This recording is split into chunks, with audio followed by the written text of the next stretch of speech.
Halo semua, saya adalah Benedict dari kelas 10A Penabur Sekunderi Kelapa Gading.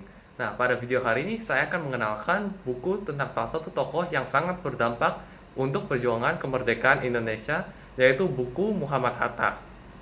Nah, untuk pengenalan buku yang saya punya adalah kopi e-booknya Muhammad Hatta, Jejak yang Melampaui Zaman. Adalah buku biografi tentang Muhammad Hatta yang diterbitkan pada tanggal 1 September dan 2010.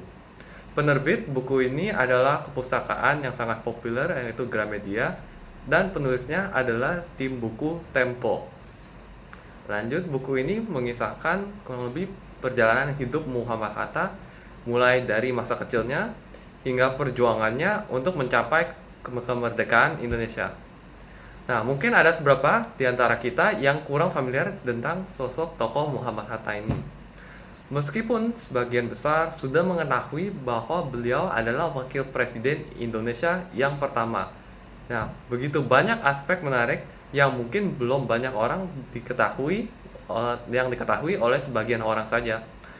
Nah, seringkali kita melihat wajahnya yang diabadikan dalam patung atau gambar uang 100.000 yang kita hampir tiap hari memakai.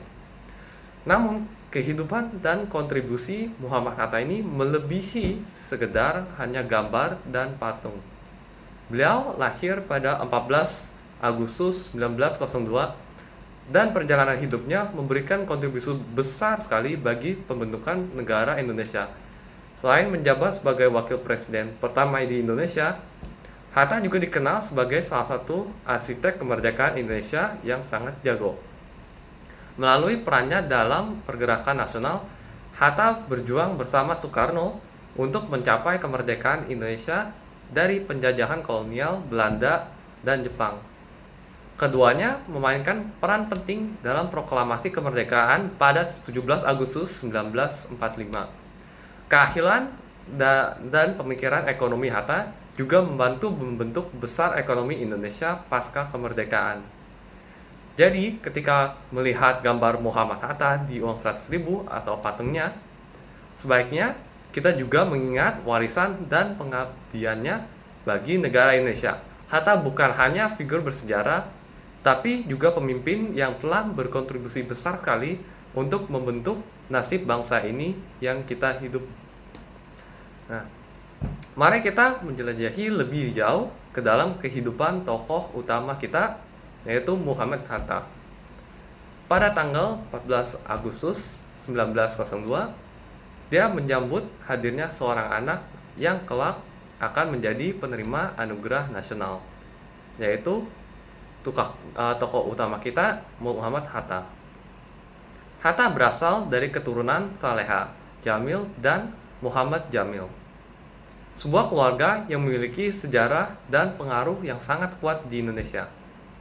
Sebagian besar awal kehidupan Hatta diwarnai oleh peran kedua orang tuanya yang berdua. Nah, di halaman 14 bukunya, kita bisa menemukan bahwa ayah Hatta meninggal dunia ketika Hatta baru berusia hanya 9 bulan. Meskipun menghadapi kehilangan tersebut, Hatta berhasil menerima pendidikan yang luar biasa, baik dari nenek dan kakeknya. Dalam perjalanan hidupnya, kita menemukan di halaman 12 buku e-booknya bahwa Hatta memiliki kecintaan khusus terhadap sepak bola di masa-masa kecilnya. Lapangan sepak bola favoritnya terletak di alun-alun kota, tepat di depan kantor Jemeti Padang. Hatta tumbuh sebagai anak yang sangat cerdas, tekun, dan sangat disiplin di sehari-harinya dalam kegiatan mengaji. Kecerdasan dan ketekunannya inilah yang membentuk karakternya sejak dini. Kita mendapat melihat bahwa kehidupan masa kecilnya tidak hanya diwarnai oleh kehilangan, tapi juga oleh kecintaan pada olahraga dan ketekunan dalam pendidikan agamanya.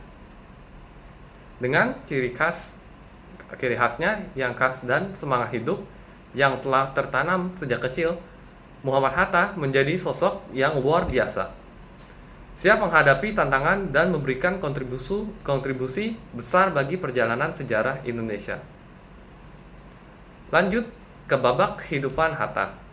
Kita menemukan informasi tentang pendidikan Muhammad Hatta Dan perjalanan Hatta dimulai dari peristiwa-peristiwa dalam keluarganya saat masih sangat kecil dan masa sekolah dasar di bawah pemerintahan Belanda, di mana dia akan menjadi wakil presiden kita sekarang. Mari kita teruskan dengan peristiwa-peristiwa penting dalam kehidupannya Muhammad Hatta. Pertama, pada usia 26 tahun, Hatta ditangkap oleh pemerintah Belanda karena aktivitas politiknya saat Indonesia masih dijajah oleh Belanda, sebagaimana tercatat di dalam halaman 20 di dalam e-booknya.